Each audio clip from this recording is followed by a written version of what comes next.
In a quiet corner of town, tucked between a faded bakery and an old tire shop, stood Tom's Auto Repairs.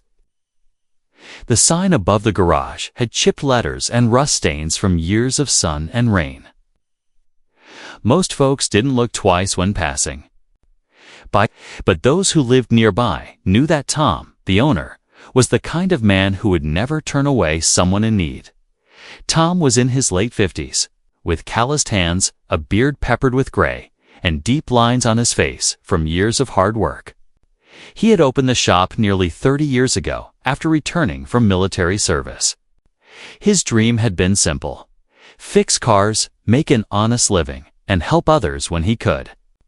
Before we jump back in, tell me where are you watching this video from below, and if this story touches you, make sure you're subscribed because tomorrow's episode is extra special. It was a slow Thursday morning when she walked in. She was young, probably in her early 30s, wearing a thick old coat even though the day was warm.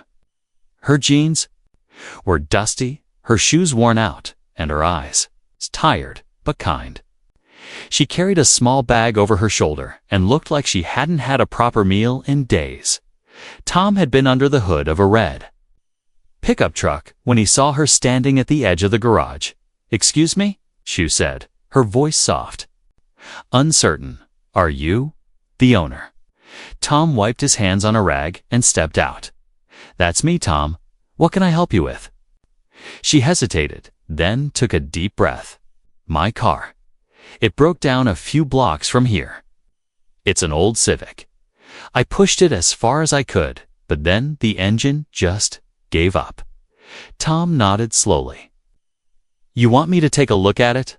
"I do, but I can't pay right now. I'm sorry. I lost my job last month. I'm looking for work. I've been living in the car with my dog. I promise, if you could just help me get it running, I'll find a way to pay you back." There was a long pause. Tom looked at her hurriedly. She wasn't lying. He could see the truth in her posture, her voice, her hands. Life had hit her hard, but she hadn't let it break her spirit. "What's your name?" he asked. "Maya," she replied. "Maya Collins." Tom gave a slight nod. "All right, Maya, let's go get your car." She blinked, surprised. "Oh, you mean it?" "Yeah, I got a truck with a tow hitch. We'll pull it in. Let me just grab my keys." Maya's eyes welled up. "Thank you. No thanks needed. Let's get you back on the road." They drove 2 blocks down, and sure enough, there was the little silver Civic parked at a slant near an alley. Tom hooked it up, gently tugged it back to the shop, and rolled it into the garage bay. He worked for hours. First, he checked the battery. Dead. Then the spark plugs burned out. The oil was nearly black, and the radiator was bone dry. He made a checklist and replaced what he could from his leftover parts shelf. Maya sat in the corner the whole time. Her dog, a little scruffy terrier named Buddy, curled up beside her. She watched Tom work with quiet amazement, not interrupting, only helping when he needed a hand. As the sun started to dip low in the sky, Tom closed the hood. "Try it now," he said. Maya got in, turned the key on, the engine sputtered too. Her eyes lit up with joy. She stepped out and hugged Buddy tightly. "Oh my God, it's working." She laughed, nearly crying. "I don't believe it." Tom smiled, just a little. "She's old, but she'll get you where you need to. Go now." "I don't know how to thank you," Maya said, stepping forward. "You didn't even know me. Why would you help a stranger?" Tom looked down at his grease-covered hands. "You remind me of someone I knew. My daughter. She was about your age when she fell on hard times. Someone helped her. I figured this is me passing it on." Maya stood there, her eyes filled with emotion. "Tom, you have no idea what this means to me." "Well," he said, trying to brush off the emotion, "just promise me one thing." "What's that?" "When you're back on your feet, help someone else. That's how we keep the good going." Maya nodded, tears sliding down her cheeks. "I will. I swear I will." She got in the car, started it again, and pulled away. Tom watched her go, then turned off the shop lights and went inside to make himself a sandwich. He never expected to see her again. But he was wrong. The next morning, as the sun was still rising and the birds were just beginning their song, Tom was woken by the sound of engines. Not one, not two, but several commuted the garage door to a sight that made his jaw drop. Parked outside, lining the street and the sidewalk, were at least 8 luxury cars, sleek black Cadillacs, silver Range Rovers, a custom Ferrari, and even a Rolls-Royce. With tinted windows, a man in a suit stepped out and approached Tom. "Mr. Thomas Hensley," he asked. "That's me. I represent the Collins Family Trust. Ms. Maya Collins requested we bring her family fleet here for full servicing. She spoke very highly of you." Tom blinked. "Wait, what?" The man extended a card. "Her father is Gregory Collins. You may have heard of him. He owns Collins Tech, the software company."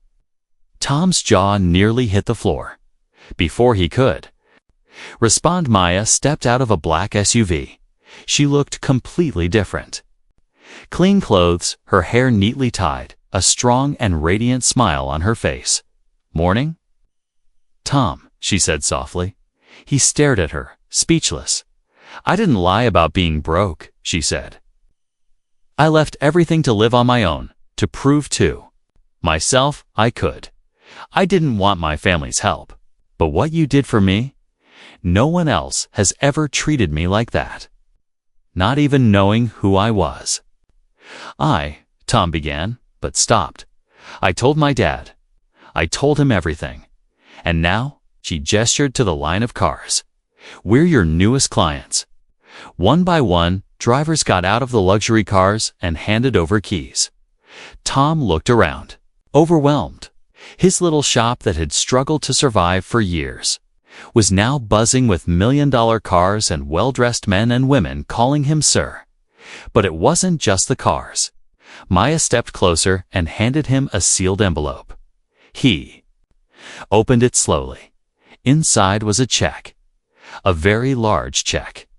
Tom's hands trembled. This is too much. It's not even close to what you deserve," Maya said. "You helped a stranger because it was the right thing to do. Now let us return the kindness." Tom didn't know what to say. He looked around, that shop he had built with his own hands, now being noticed for what it had always stood for: kindness, compassion, honor, and Maya stood beside him. No longer a broken stranger, but a friend. Tom had always been a man of habit. He liked things simple, predictable. Wake up at 6, make black coffee, open the garage door, fix engines, close by sunset. Life had its rhythm, one that soothed him after decades of service, both to his country and his community. But that morning shattered every routine he'd known. The Collins family didn't just bring their luxury cars to his garage. They brought something much bigger: opportunity. Within hours, Tom's humble garage transformed into a hive of activity. A young assistant to Maya, named Grace, began taking inventory of equipment. 2 technicians from Collins Motors showed up to offer support and assess what the shop needed to handle high-end vehicles. Tom stood in the middle of it all, unsure whether to feel proud, panicked, or simply stunned. Maya walked beside him. She could see the unease on his face. "I know this is a lot," she said, "but you deserve all of it. Let us help you grow." Tom scratched the back of his head. "I never asked for all this. I fix cars. That's what I do. And you'll keep doing it," Maya said with a smile. "But with better tools, more hands, and a waiting list of clients who now trust you." She handed him a small stack of appointment slips. Each one was for a vehicle owned by someone: influential executives, athletes, and even a senator. Word of what Tom had done had spread fast. Social media posts from the Collins family made him a local legend overnight. Tom looked around at the activity in his shop. "This feels like a dream." "It's not," Maya said. "It's what you earned." But behind all the bustle, Tom remained humble.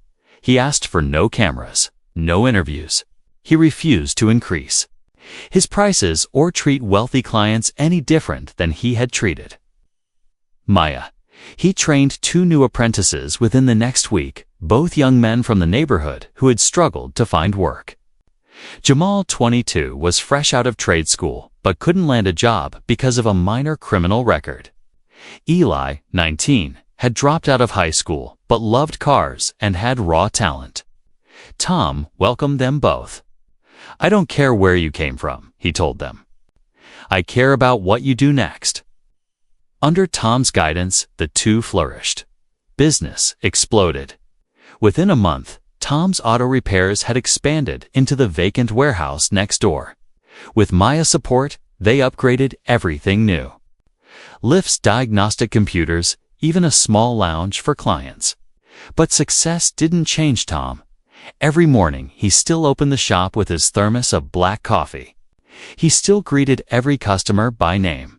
He still closed by sunset. One day, Maya returned not as a client, but as a friend. She brought Buddy, her scruffy terrier, who now wore a bright red collar and looked like he'd been spoiled rotten. "I miss this place," she said, sitting on the shop's new waiting bench. Tom smiled. "You're always welcome here." Maya looked around. "You know what's strange?" "What's that?" "I came here that day with nothing, not even hope. And now this place feels like a second home." Tom nodded. "Funny how life works." Then she looked serious. "Tom, there's something else I haven't told you." He paused. "Go on, my family. We've always been about business. Big, shiny things. Prestige. But that day, you helped me. You reminded me that kindness is worth more than wealth, and I want to do something meaningful with mine." She handed him a folder. Inside were documents for the Collins Community Fund, a new charity she had started, inspired by Tom's act of kindness. The fund's goal: provide free auto repair training to underprivileged youth and supply struggling single mothers with emergency car repairs at no cost. "I want you to run the program," she said softly. Tom stared at the pages. "Maya, I'm no teacher." "You're the best kind," she said. "You teach with your heart." He didn't respond for a while. Finally, he sighed, looking at the shop, the boys he'd mentored, the people whose lives had already changed. "All right," he said, "but I'm not wearing a suit." I laughed. Deal. Months passed. The Collins Community Fund took off faster than either of them expected. The auto repair school was launched inside the 3rd building the Collins family purchased for Tom. It was called the Garage of Second Chances. Within 3 months, it had its first class of 15 students, all from low-income families, all eager to learn. Tom didn't teach from a textbook. He taught from experience. He told stories while changing spark plugs, shared life lessons while aligning tires. And every student respected him not just for his skills, but because he listened. He believed in them when no one else had. And they, in turn, changed. One girl, Rosaline, once homeless with her younger brother, became one of the top students, and later opened her own small repair shop for women. A teen named Marcos, fresh from juvenile detention, found a new purpose fixing engines. He later told Tom, "You saved my life with a wrench and some kindness." But not all days were easy. Tom's old back pain got worse. The long hours began to wear on him. He tried to hide it, but Maya noticed. She suggested hiring a full-time assistant manager. At first, Tom resisted. "I'm not ready to let go," he said. "You're not letting go," she replied. "You're building something that lasts even without you." He thought about it for days. Then one morning, he gave the job to Jamal, the first apprentice he had taken in. "You earned this," Tom said. "Take care of the place like it's yours." Jamal hugged him tightly. "I will, I swear." And so Tom slowly stepped back, not fully, but enough to rest, to breathe, to enjoy the world he'd helped shape. He started visiting schools, speaking about kindness and skill. He rebuilt an old Mustang he'd bought years ago and never had time to fix. He even adopted a cat who hung around the garage and named her Grease. Life had changed. And so had the people around him. One day, almost a year after the day Maya first walked into his garage, she returned with her father Gregory Collins himself. The man was tall, stern-looking, with salt and pepper hair and the air of a CEO who commanded boardrooms. But he walked up to Tom and extended a hand with genuine respect. "You're the man who reminded my daughter what humanity looks like," Gregory said. "I owe you more than I can say." Tom shook his hand. "I didn't do it for praise. I just saw someone who needed help." Gregory nodded. "Exactly. That's why we're funding 10 more centers across the country. We're calling them Tom's Hands, places where people can come for a second chance, just like Maya did." Tom was quiet for a long moment. "I'm just a mechanic," he finally said. "No," Gregory replied. "You're the man who fixed more than cars. You fixed hearts." And as the sun set behind the shop once again, Tom looked around at what had become of the little garage he'd built with scraped-together savings so many years ago. It had become something far greater than he ever imagined. Not because of fame, not because of money, but because one man, on one quiet Thursday morning, chose to help someone for free. Time passed. Not in loud leaps, but in steady, quiet moments like oil dripping from a well-used filter or the slow spin of a rusted wrench. And in those days, the garage that had once been just Tom's Auto Repairs had become something far greater. Now it was known across the country as Tom's Hands. 10 new centers had opened nationwide, each one modeled after the original shop, simple, honest, built to serve. They weren't just places to fix cars, they were places to repair lives. Teenagers who once roamed streets aimlessly were now enrolled in auto repair programs. Mothers who once feared their old sedans breaking down could now drive with confidence. But Tom remained rooted in his home city. He kept his office in the same corner of the old garage, though it had been remodeled. The walls still held photos of every graduating class from his program, handwritten thank you notes, and the faded first receipt of a free repair my ass. He refused to move into the new corporate building downtown, though Gregory Collins offered him a corner suite overlooking the skyline. "I like grease more than glass," Tom had said with a chuckle. Now in his 60s, his hair fully gray, Tom had begun training his final group of students, personally 15 of the best apprentices from around the country. Chosen from hundreds, he called them the Core 15. Among them was Tasha, a former foster child who had been repairing old bikes since she was 8. Eric, a shy boy from Montana who could rebuild an engine blindfolded but struggled with people. Louise, who had once been arrested for car theft and was now building engines for electric vehicles. And Maya's younger cousin, Zach, who had asked to train under Tom, saying, "I want to be good, not just rich." Tom spent his mornings guiding them through hands-on repairs. His afternoons were reserved for what he called shop philosophy, talks about integrity, discipline, and why the work mattered. One day, he gathered them all after a long lesson on brake systems. "Anyone can fix a car," he said, holding up a rusted caliper, "but not everyone can fix a person. When someone walks in here broken, not just their car, but them, you gotta know the difference. We don't just hand over keys, we give back dignity." That day, every student left with more than tools. They left with purpose. Meanwhile, Maya had taken the Collins Community Fund to new heights. With Tom's values as her compass, she expanded it to include a national emergency repair hotline for single parents, scholarships for women entering the trade industry, a mobile repair van program offering free services in rural towns. She would often call Tom for advice, sometimes for ideas, sometimes just to talk. "Tom," She said one day over the phone, "Do you ever think about, what if you hadn't helped me that day?" Tom, sitting in his recliner with Grease, the cat on his lap, took a sip of coffee. "I don't play the what-if game, but so much happened because of that one act. That's how all big things start," he replied. With one good choice, Maya was quiet. Then softly, "You know your family to me now, right?" Tom smiled.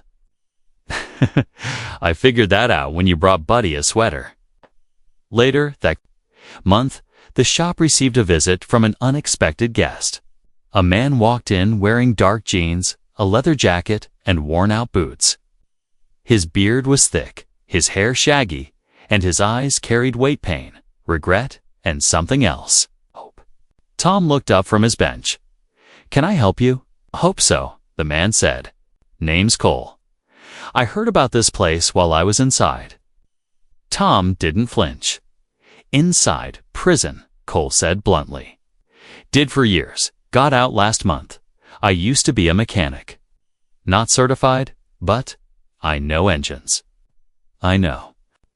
People don't trust guys like me, but I want to change that." Tom stood up slowly. "You ever steal a car?" Cole nodded.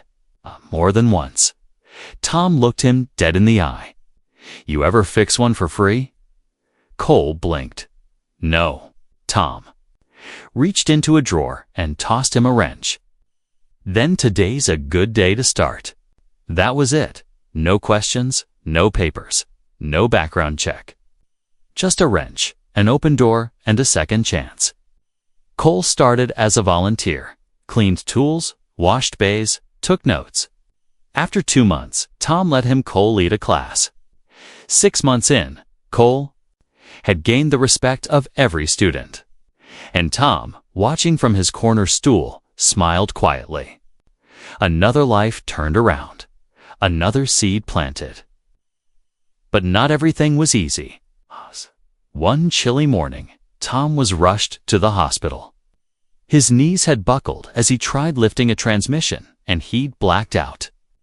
The diagnosis: severe spinal compression and stress-induced hypertension. Maya flew in that evening. She sat at his bedside, holding his weathered hand. "You have to slow down," she whispered. "I can't," he said. "Too much left to build. You've already built more than most men do in a lifetime." He looked at her with tired but steady eyes. "Then, help me keep it going." And she did. The Core 15 took over classes. Cole ran the day-to-day shop. Jamal oversaw the non-profit's logistics. Maya spoke to national news networks about vocational dignity, quoting Tom's words to packed audiences. Tom watched it all unfold from his hospital room, then from his home, where a hospital bed was set up.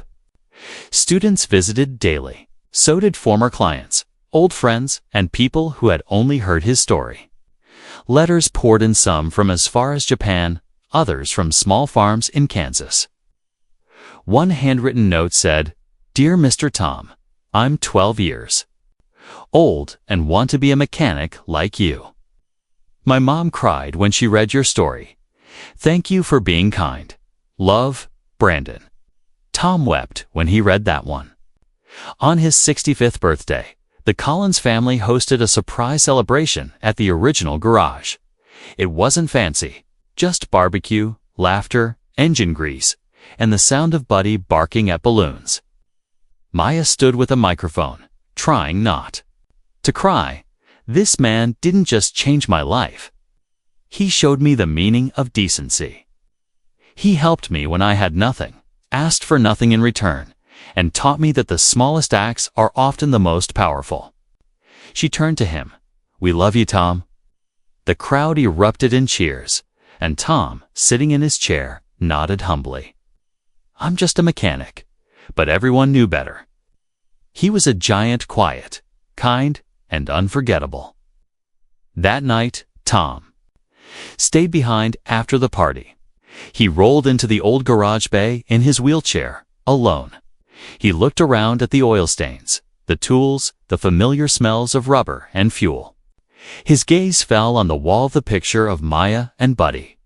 The first check from Gregory, the handwritten letter from young Brandon. He spoke aloud, voice low.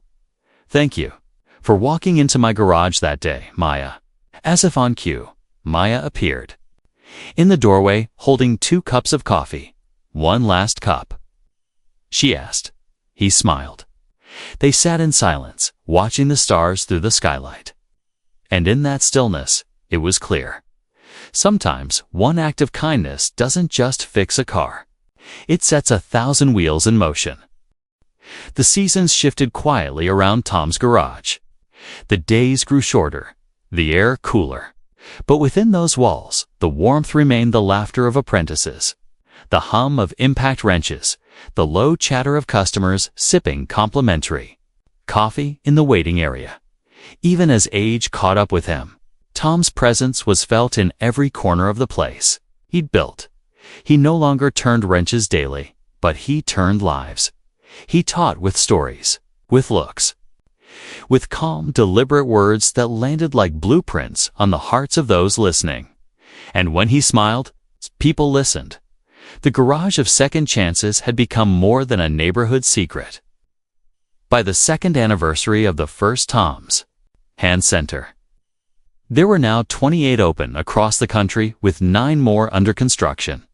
Tom refused to let it turn into a corporation. "This isn't about profit," he told Maya and the board. "It's about people. We keep the doors open for those who can't find other doors." That guiding rule kept the spirit alive. Meanwhile, Maya's leadership had become as respected as her wealth. She'd turned down speaking fees, left corporate titles behind, and focused on lifting others up. One day, she came to Tom's shop not in a suit, but in jeans and a hoodie, hair tied up, grease under her fingernails. "I've decided something," she said, surprising him. "What's that?" "Want to become certified?" Tom raised an eyebrow. "As a mechanic," she nodded, determined. "I don't want to just help from behind a desk. Oh? I want to know the work. The real work." Tom grinned slowly. "Grab a wrench." Maya's first lessons were humbling. She stripped a bolt, dropped a muffler, accidentally cracked a taillight, and bruised her shin on a lift. But she kept coming back. Every day, Tom taught her slowly, like he did everyone. Not because she was wealthy, not because she was famous, but because she showed up. Week after week, she got better, more confident. Her hands grew stronger, her eyes sharper. By the 6th month, she could diagnose an engine misfire by ear. She knew torque specs by heart and how to read wear on brake pads like a book. And Tom, he never told her she was good for a woman. He just said, "You're good." And that meant everything.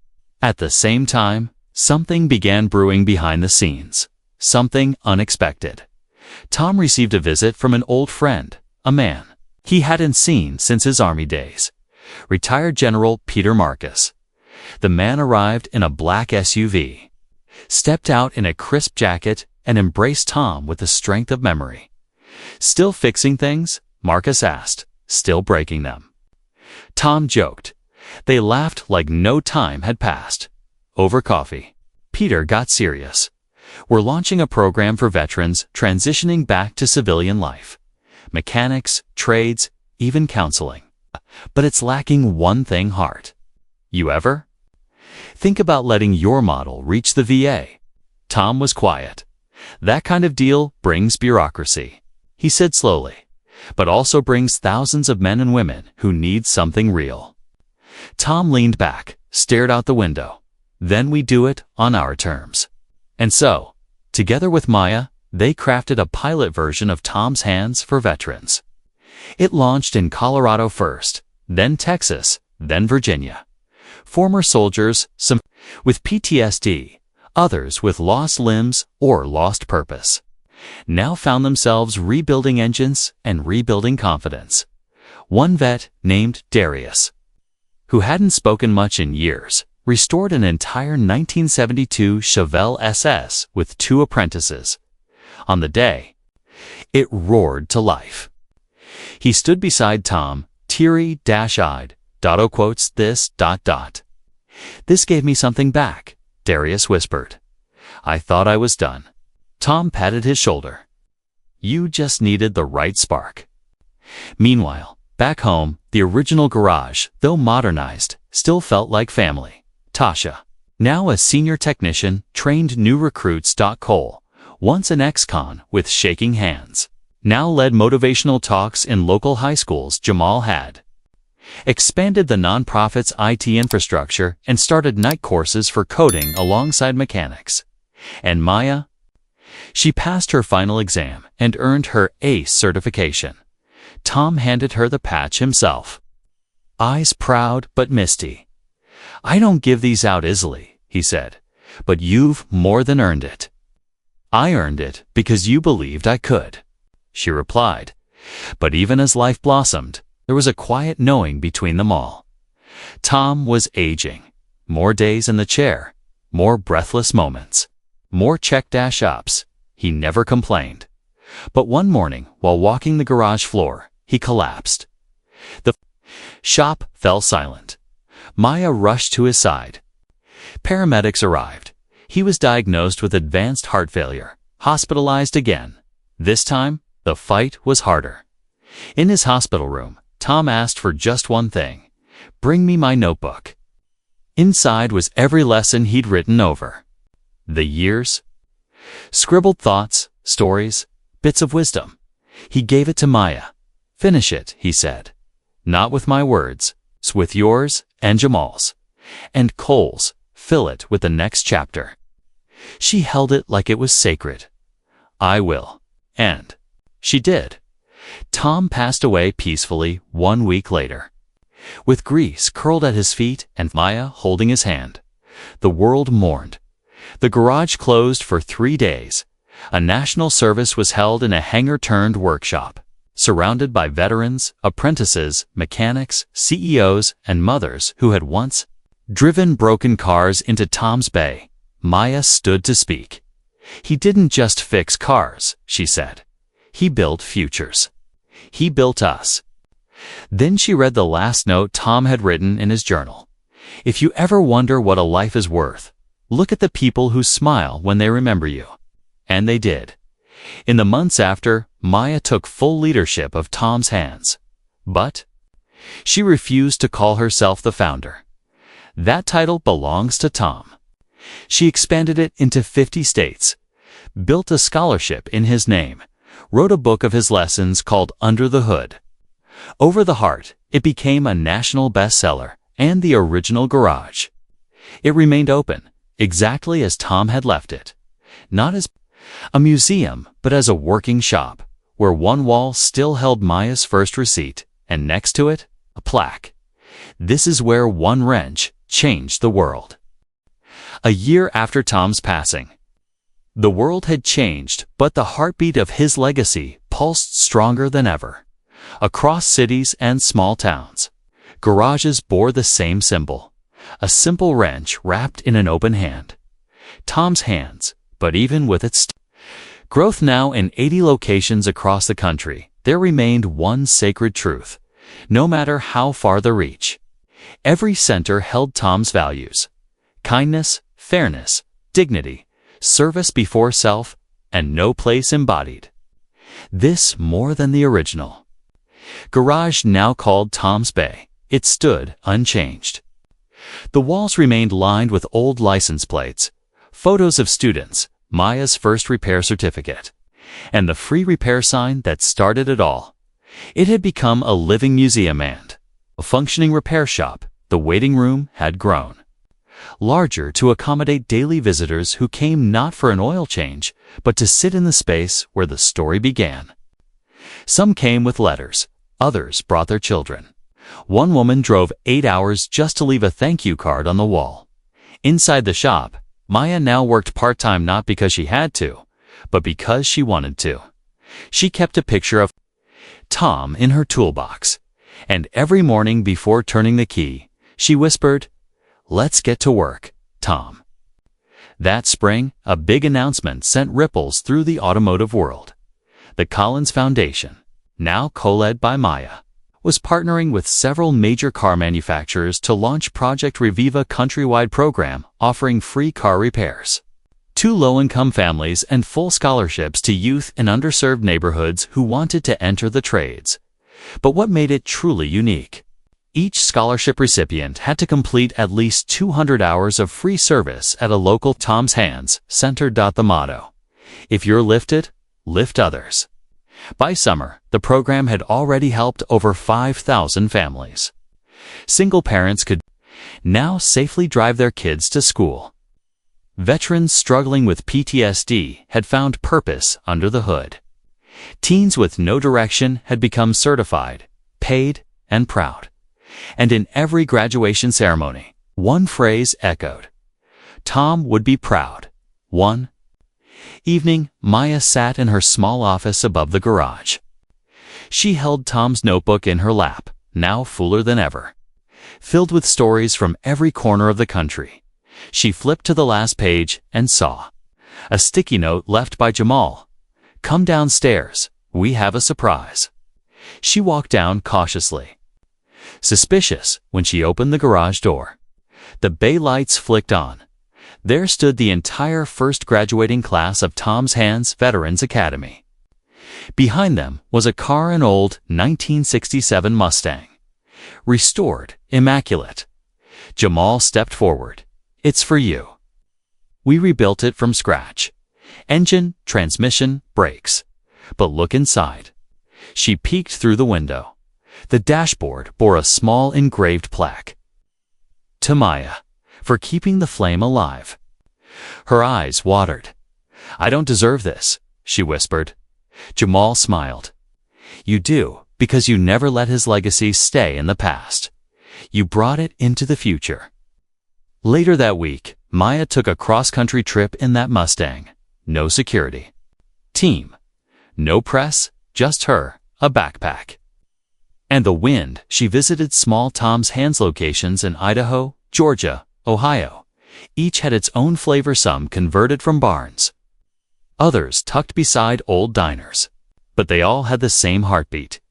She met Marcus, a 70-year-old mechanic who offered every customer homemade lemonade. She watched as Anna, a 19-year-old girl in a wheelchair, taught a room of new trainees how to rebuild brake systems with only her upper body strength and a voice that lit the room. In Nevada, she stood in silence as a class of kids from a reservation held a moment of prayer before starting their lesson. Each place had its story, each person a testimony, and every evening Maya would write one new line in Tom's notebook. This is still working. Back home, Jamal had launched an idea of his own, the Digital Toolbox.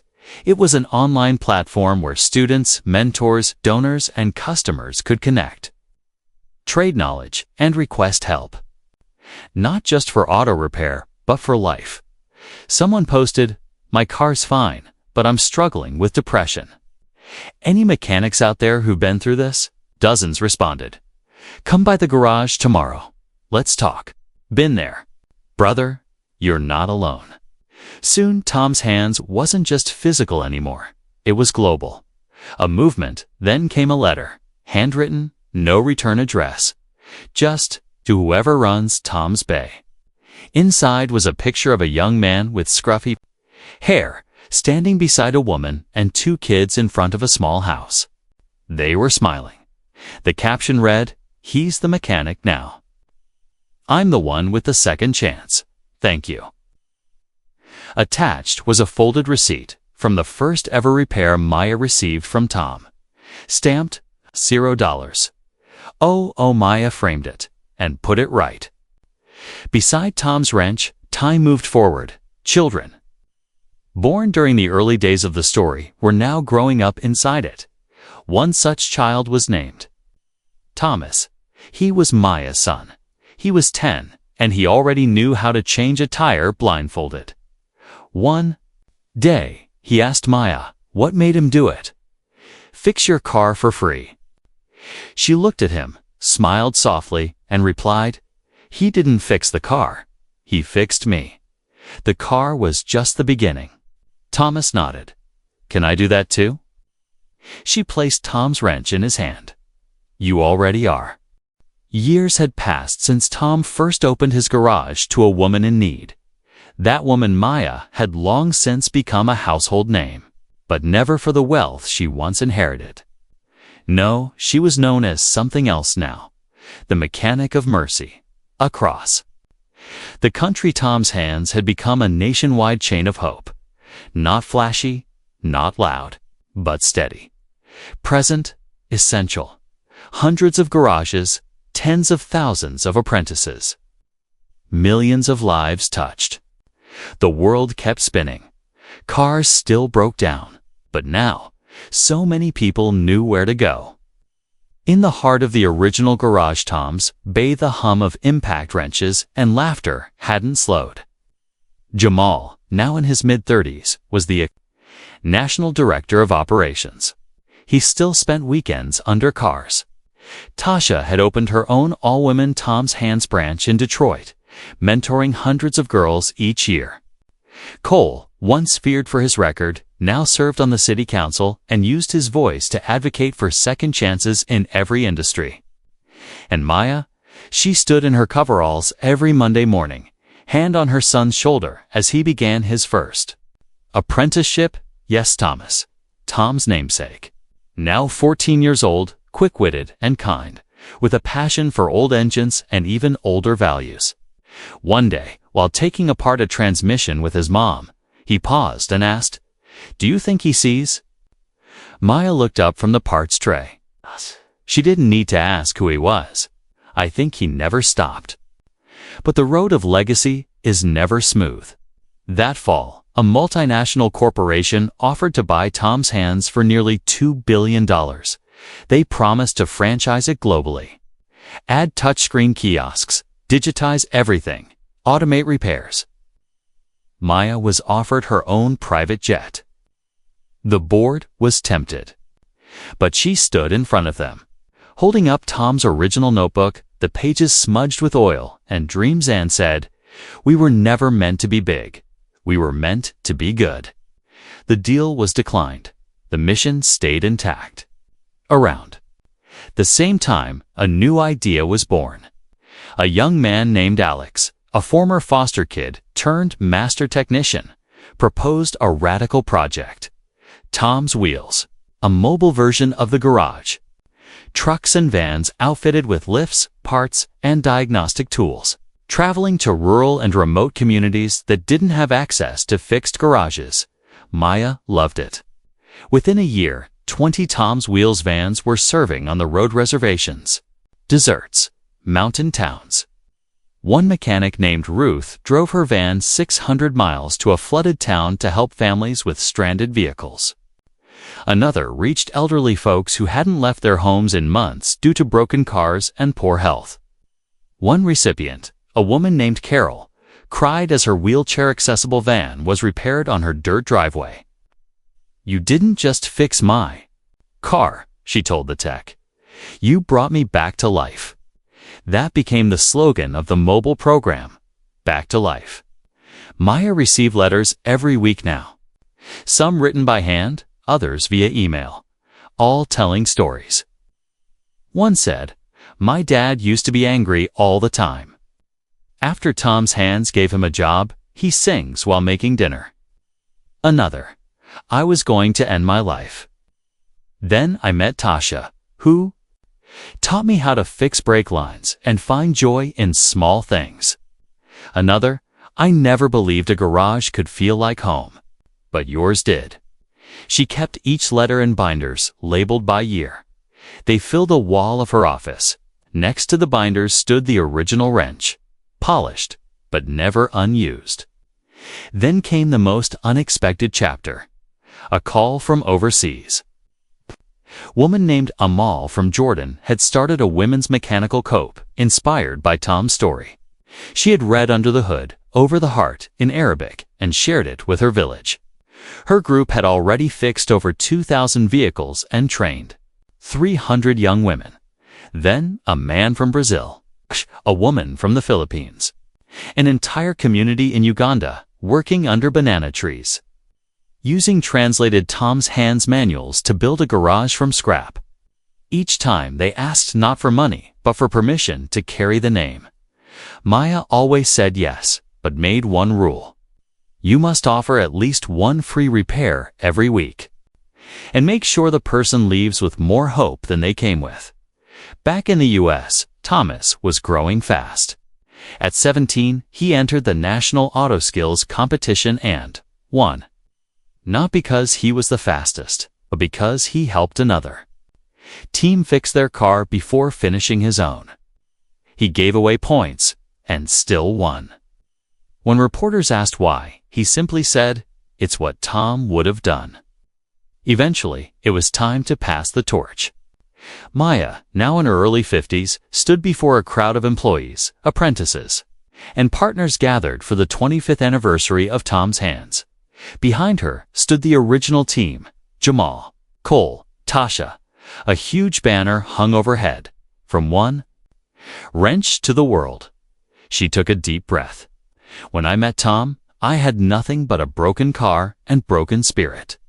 He didn't judge me, he didn't charge me, he just saw me. She paused. And when we see each other not for profit, not for status, but for who we are, we fix more than engines. We fix everything. She turned to Thomas, placed Tom's notebook in his hand. He didn't speak. He just nodded. Everyone understood.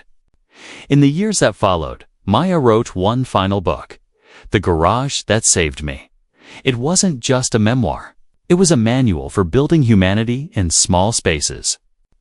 It ended with one simple sentence. Sometimes the greatest revolutions begin in the smallest garages. The book was translated into 41 languages, but it never outsold her first. Because the world knew the real bestseller was Tom's life. And the garage, still open, still warm, still welcoming the lost, the struggling, the curious, still carrying a legacy of grease-stained kindness. And if you visit on a quiet afternoon, you might hear laughter from the back bay. See a kid getting his first lesson, or a grown man hugging a stranger who just fixed his only ride to work. And if you ask them why they're there, they'll probably smile and say, "Because someone once helped me."